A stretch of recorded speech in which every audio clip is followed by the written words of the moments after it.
is highly designed. We can predict the various patterns and the various kinds of language forms that will be used. So you can think of genres as being designed, you can think of text being designed, a conversation, everything is designed.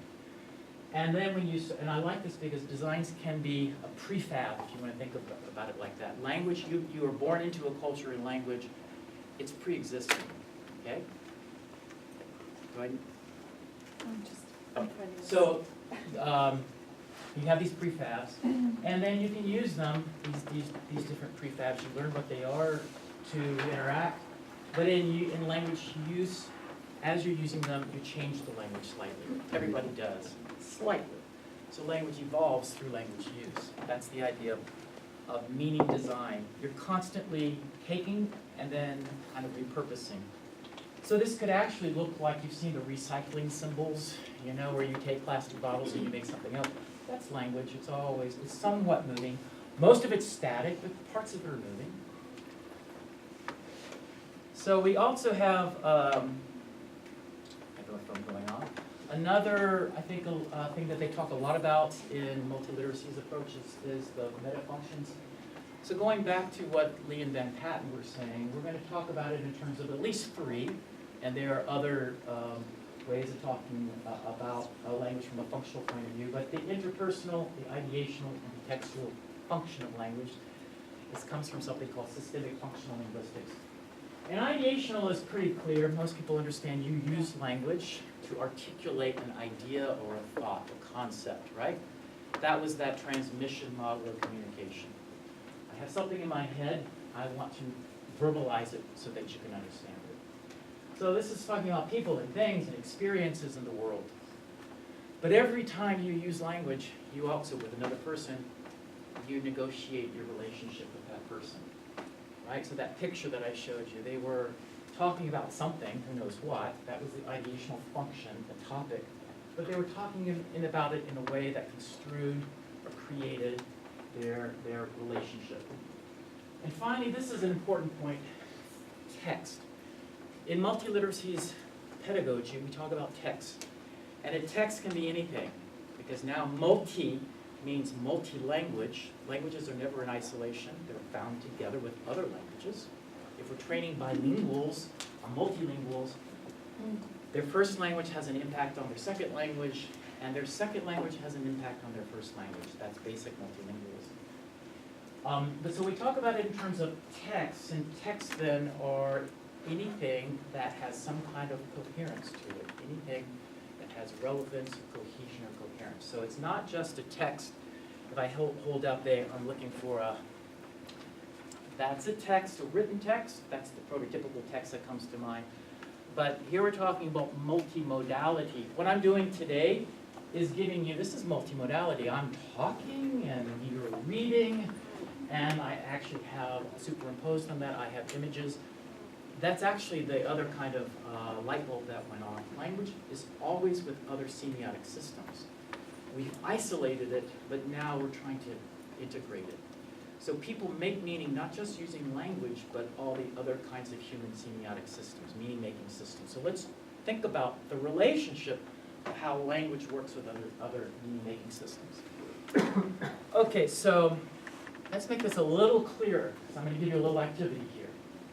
Meta functions to actually, I teach this to students, beginning language students, and say, use these kinds of concepts to take apart a text or analyze a text. So the textual function really is about the organization of the text and how the parts fit together and make sense. So I give you the word here, reference. That's in language, a language to be a language has to have a system to refer to things in the world by pointing to things. And when you typically introduce a new object in the discourse, you use a full noun phrase. So Professor Garza, okay, I established that that's who I'm talking about. And then I'm going to use pronouns. He, and then you can recover that. That's a system of organization, of referential organization. Okay, so text, to become a text, to fit together, has to have ways of pointing back to different parts of the text. Otherwise, it's incoherent. And people who suffer from things like aphasia, they lose the ability to create text. Their language has no texture, as it's said. Okay? So the impersonal then function is all about affect. It's not just what the topic you're talking about, but how you say it. So you construe your emotions and the other person's emotions by the way you talk, your style. And then the ideational, of course, is the ideas and concepts. So let's have a text. And I need to stop talking. I need to drink some water. My next door neighbor is totally crazy. He's one of those dog people, you know, the kind that treats their pets like kids, dresses them up. Can you believe that? Oh, and listen to this. He's got 4 big dogs and he walks them 3 times a day. 3 times a day. I mean, don't you think that's a bit much? Okay, so let me give you just a couple of minutes to then use these 3 tools and go through and find elements that are ideational, what you think would be ideational, interpersonal, and textual. Okay? Go.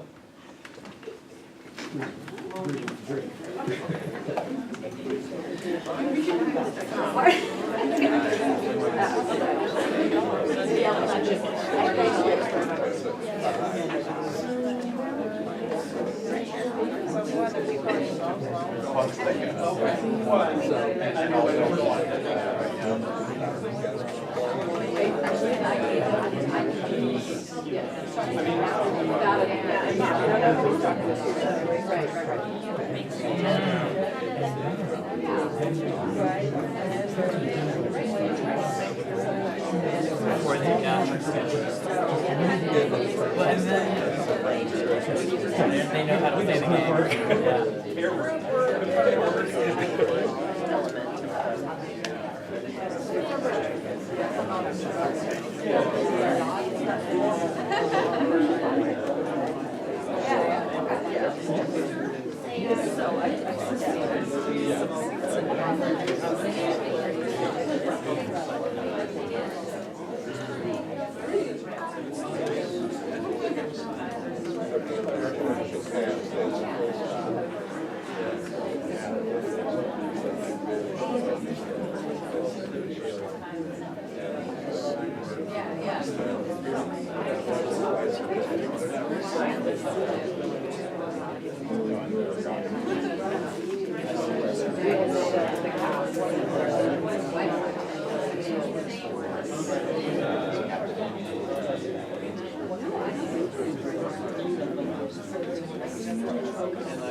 Okay, that's enough. I'm hearing all kinds of good stuff, but that's enough. Remember, and Tom made a comment. He said, you didn't really give them very good directions. I said, they're language teachers. They know what to do. Small group, pair group work. Go. That's all I said. Go. Okay, so ideational, what to you stands out as that's the ideational function. And really, all I'm trying to do is introduce the concept to you and play with it a little bit. Anybody? Can you give me an example of ideational function that's apparent in this text? Come on, you were just talking a minute ago, and now you're silent. It's about this neighbor and his relationship with his dog. Okay, so she gave a nice summary of what that text was about. One thing to say in doing this is like, if you were to continue and give me words, most of the nouns and the verbs, the kind of content that you pull out. And so what she did was pull out nouns and verbs and put it into a paraphrase. That's great. That's what it's about. That's the idea. Interpersonal, this person's obviously somehow feeling something. Yeah. And what are then the parts of language that carry that mean?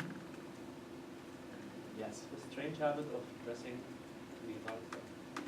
The strange habit? The strange habit for the dogs because he says he dressed them up.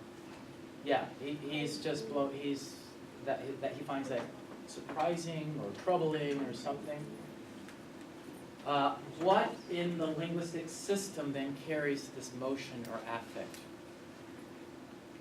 Go, yes, The yes. Italian, the bold, the pauses, 3 times. Right. Okay, so I'm trying to use orthography to represent what can be phonetic or phonological. So it's not simply the words, obviously, it's the suprasegmental. So all the other stuff that goes on top of the words, that's expressing my affect, how I feel about it, right? We also, I guess, have repetition. Absolutely. Create some kind of emphasis.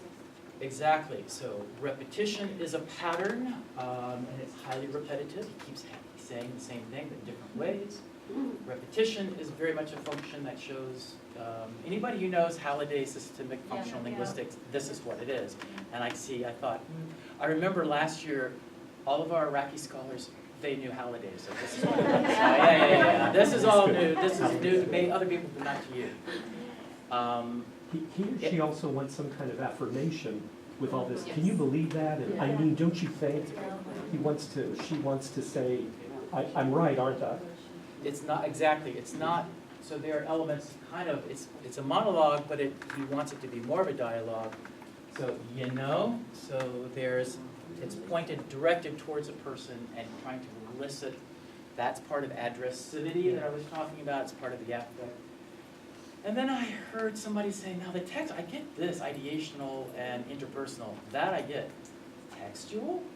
So what creates this notion of coherence? What elements in the text can be textual? Pardon me? References? Yes, I already was leading you down the garden path to talk about reference. So what's the referential system? Look at how it refers. How does the text refer to itself here? Pronouns. Pronouns all over the place. I've already introduced something. Going back. And then there's, and listen to this, pushing forward, cataphoric sort of use of that. Ooh, okay, so cataphoric, anaphoric. So in linguistics, we talk about, can you believe that? What does that refer to? It's referring back to what I just said. So it's referring back to part of the text. And hey, listen to this. So I created this text for you, right? So I want to say, yeah, this and that are purely textual. They're creating text. They're referring back to parts of the text. So texts are designed, and if we take away these kinds of patterns, then the text becomes gobbledygook. It becomes nonsense. We can't make sense of it. So the point is that we can use these kinds of functions to analyze any kind of text, including visual text, by the way. Remember that multiliteracies is about how language, the linguistic landscape, is always surrounded by other kinds of meaning systems. Okay. So this is a book that I like to put on people's radar. Pedagogy of Multiliteracies, it just came out 2 years ago. Learning by Design, and it's edited by Bill Cope and Mary Calancis. Cope and Calancis. They are two professors in education at the University of Illinois, and we had them, Coral invited them here last spring, and we had them on videotape. They gave a 3-hour-long presentation. It was amazing, overwhelming. But they're really the two names that are now most associated with this movement. And it is an international movement, so one of the things that I think is really interesting is it's not just L1 and L2, but it's just for language and meaning making. And so the word design here is in the title. As I said, it's very important. Meanings are designed, and we want to then have some kind of awareness of how they are designed.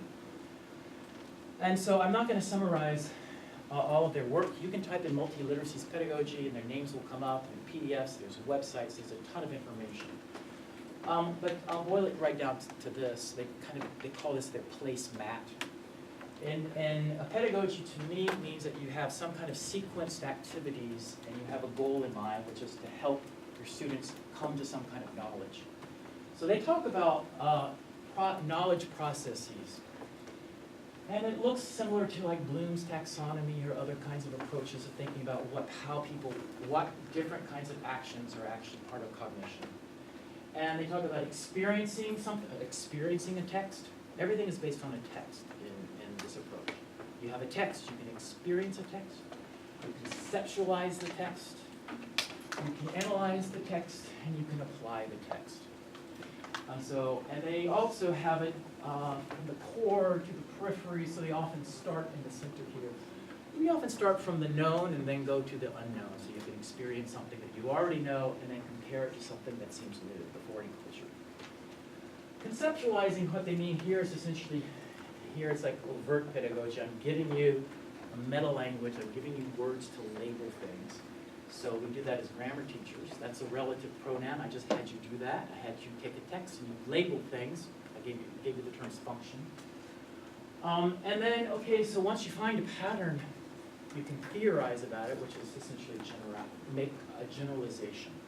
Okay, so apparently texts have this kind of function, blah, blah, blah, blah, blah. Analyzing means then breaking it down into its functional parts. What role does this part of the text play and why? And then analyzing critically, we can even think about it in terms of people's perspective and their cultural background. We're going to do this, by the way, real quickly. And then, of course, the application. We applying the notion of appropriate and creatively. Sometimes appropriateness, sometimes you don't want to always be appropriate, right? You want to be creative. Native speakers in general can play, should have agency and should be able to play with the language in their own way. Okay, so let's do this real quickly. I'll show you an activity or a sequence of activities that I've used before in classes. And it's based on a text. The text is a poem by Paul Éluard, who's a French author, and often talked about in the French literary canon as a surrealist, but I don't want to tell you too much, because what I really want you to do is experience the text. And experiential activities are great because everybody can do them. Even those of you who don't know French, you can experience the text, right? So let's experience a text.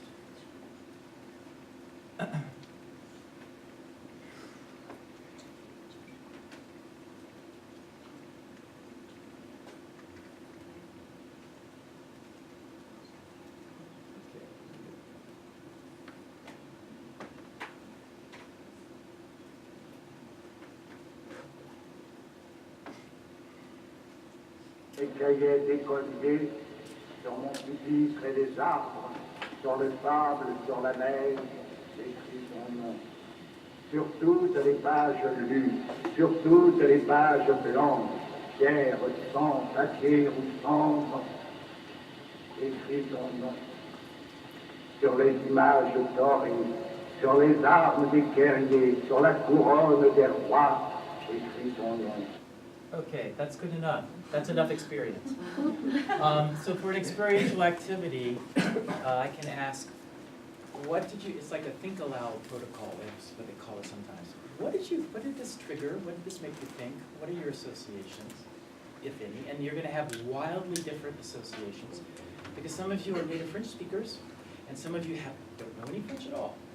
But that's okay, because what it does is it brings up people's own lived experience, their own cultural background. So let's just start there. What did you think? And remember, every answer is correct here. So what did you think? Yes? Probably he was describing a place or. Okay, this is a man describing a place. And you can have, by the way, one thing I often do is because there's like, people expect from me, what does a teacher want? I want a performance. I don't want a performance, I want like, what hit you, like it triggered an association. So I'm not asking for interpretation here. No, I don't want interpretation. What came to your mind? What did you feel? Okay, now I can do it. Yes. Somebody giving a speech. Yes, It sounds okay, really so my students serious. said this sounds like a speech. Okay, and then say, why is that? In intonational contours, and that gives me something to work with in terms of language? Yes, okay? Yeah, it just gave me a certain feeling. It sent me back in time. I wanted to connect to that time. So my students also said that it sounded old-fashioned, and it sounded like vintage or retro, as they were saying, and the scratchy quality of the video, of the audio sounded somehow, yes.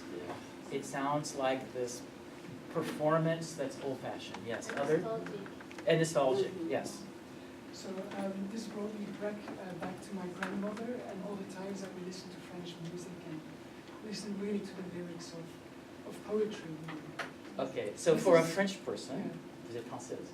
Okay, so French person, they're going to have a flood of cultural associations that will not be experienced by the American students, and that's of course where I'm going with this. And it's all good. That's great. Okay, so that's what there are lots of different kinds of activities along this along this line. It's great for getting into literary works which seem absolutely overwhelming to them, but they can still intuit a lot of the meaning in this way. Okay, so that was looking at experiencing. Conceptualizing, I actually do give them things to look at. So we do that activity going through this, I give them, they're 21 stanzas. 20 stanzas of this poem follow the same pattern. You notice a pattern? Even if you don't know the language, you see the pattern here. So it starts with the word sur, on, which is the preposition on. And then it always finishes with the line, I write your name. Okay? And then finally the last stanza completely breaks that frame that it's established. So it's like listening to the same melody and then all of a sudden, it really hits them at the end. So we go through and we talk about the different parts using the terminology of functions, and they start to see all kinds of interesting patterns develop.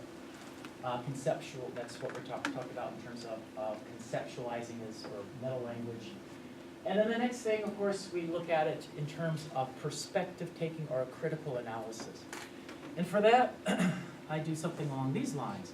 Because this changes the meaning. I want to change the frame of the text is the same, but the frame is different, and it changes the meaning. So what do I mean by that?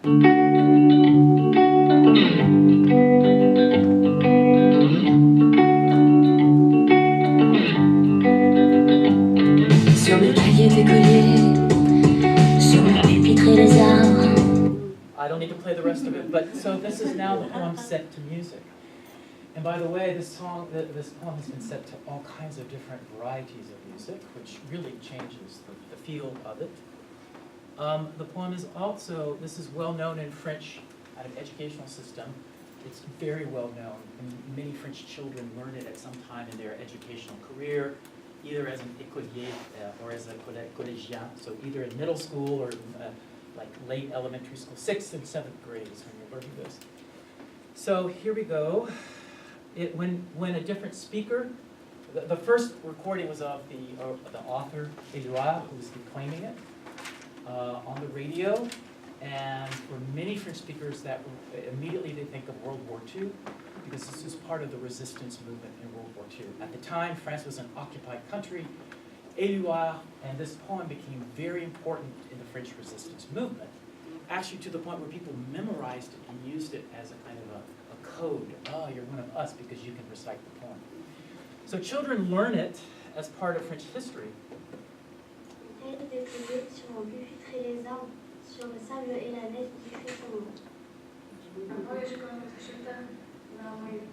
What? But so I showed it to him in French children speaking in French, which sounds a lot like Éluard, but they also have it in many different versions. It's been translated. And translating liberté into libertad changes the meaning. Okay, so that moves us along this placemat. That's what I do with a lot of the activities that have to do then with analyzing and critically analyzing the frame. And then the last activity is application. There are lots of things you could do for an application activity. You could have them write a poem, obviously. That's too obvious. I actually asked them to take the French version and look at a translation, because there are multiple translations, and then see what is lost in and what is gained in the translations. Once they really started to understand the poem and its way of designing meaning, they went through and they improved on many really good translations here. But again, the notion of translingual, transcultural, we're always moving back between two frames, which is what I was trying to do. Okay.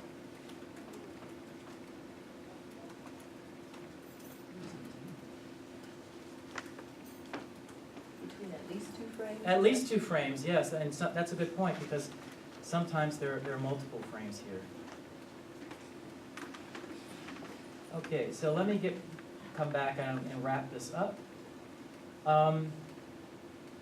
So that gives you a sense of multiliteracy's pedagogy. There are a couple of ideas that I want to throw in that are very central to multiliteracy's language teaching. This came out in 2009. It won the National Book Award at the MLA. It's called the Multilingual Subject. Claire Cramsch, also from Berkeley. wrote the book, and here the concept of a subject is, instead of saying a multilingual person, the idea of a subject is somebody who has constructed him or herself through symbolic systems like language. So really what this book is about is multilingual subjectivity, what it feels like to be multilingual. And there's really fascinating research that's being done on this particular topic. The main idea that I want to leave you with is that here's our poor monolingual, they're so impoverished, right? Whatever is going on in their head, they're stuck in one color. So the concepts that they have are all from one culture. Whereas the whole point of being multilingual is that you become multi-conceptual or multicultural. It changes who you are as a person. So as a multilingual, as we started conceptualizing language teaching, it's always been, well, they're this person and I'm going to create another person and the two monolinguals in one body. No. So this, of course, is the notion of a blended system, and Claire Crouch has used the term third space for blended conceptual systems. There's a lot of research that says that people who are multilingual say that they have different selves in their different languages. They feel a little bit different in English than they would in French or whatever. I see people nodding. It's a very profound, people have that on anecdotal levels, and now people are doing research on it to improve it empirically. What exactly does the notion of subjectivity mean?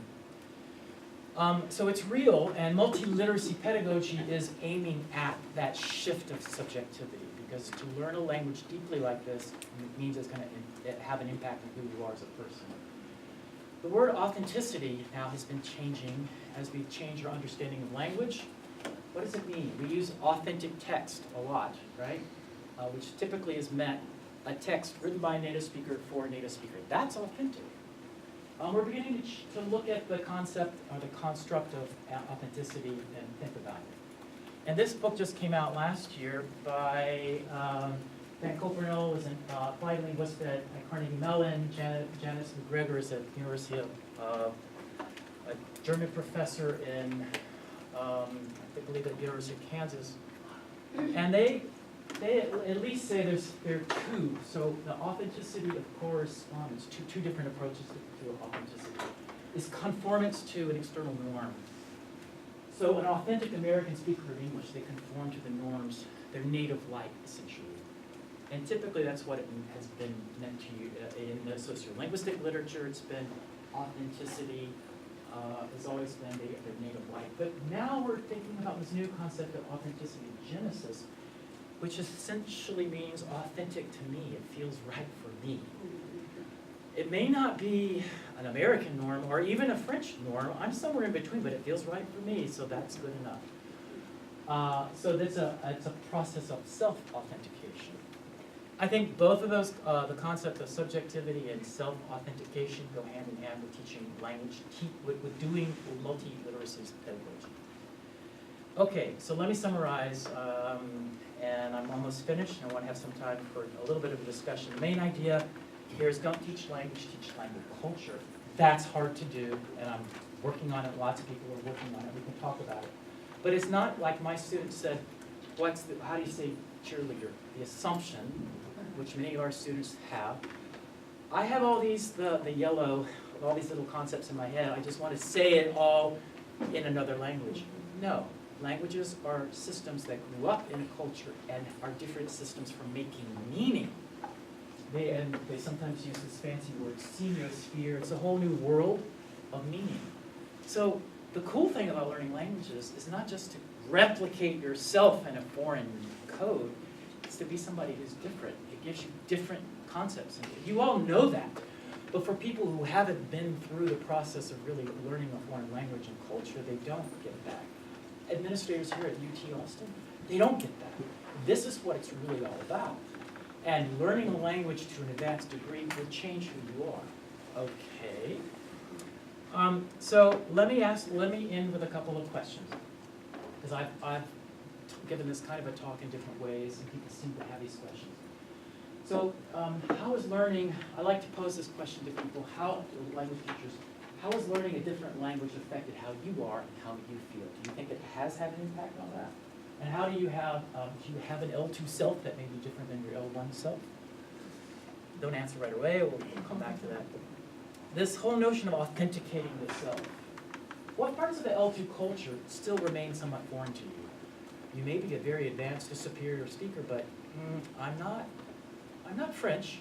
I still retain my Americanness, but the things about France I love and things, I'm not so good. So there's still, you still get to pick and choose. And then finally, this whole notion of translingual, transcultural competence.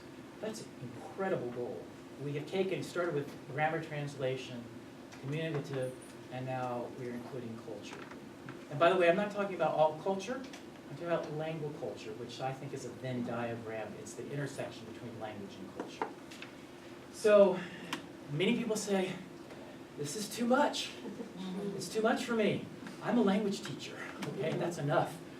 Okay, and what I want to say and end with this is that I was given the task to show a trend of where things are going. This is where things are going. People don't have all this figured out yet, and that's okay, right? So that's where things may be going, and wherever you are right now in that trajectory, that's okay, but just know that people are asking these kinds of questions. So thank you.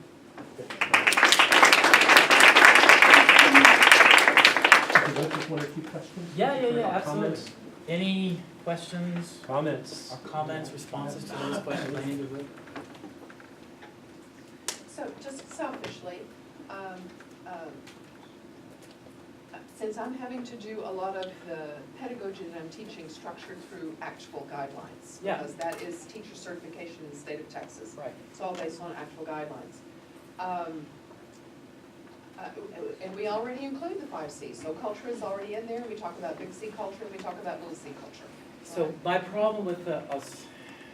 So I mean, I'm are gonna knock they it out. no, exactly. And so we're constrained by this because Right. I'm having to prepare my future teachers to be successful on that exam. Right, so I'm talking about language as cultural systems. Pedagogy, education is a cultural system. You can compare, I don't know, how education is construed and conceptualized in Iraq versus the US versus France, and you're going to have huge differences. Right. There are truly cultural pedagogies. I get that. And that is a constraint. My problem with ACTFL is that culture as it's been conceptualized is, the whole point, the whole premise of multiliteracies is integration. So everywhere and throughout linguistic history, the way people have conceptualized language has usually been to think in terms of these oppositions or what they call antinomies. And so you have langue and you have parole and you have all. The movement is now to try to put the pieces back together, try to integrate it.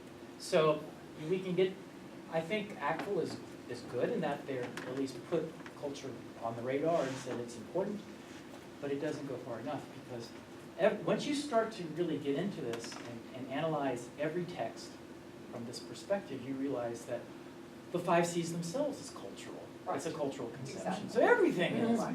Yes, that's the And point. they have Everything had is. to negotiate some of that with all of the SEPTA, all of the Common European framework of reference. And so. That would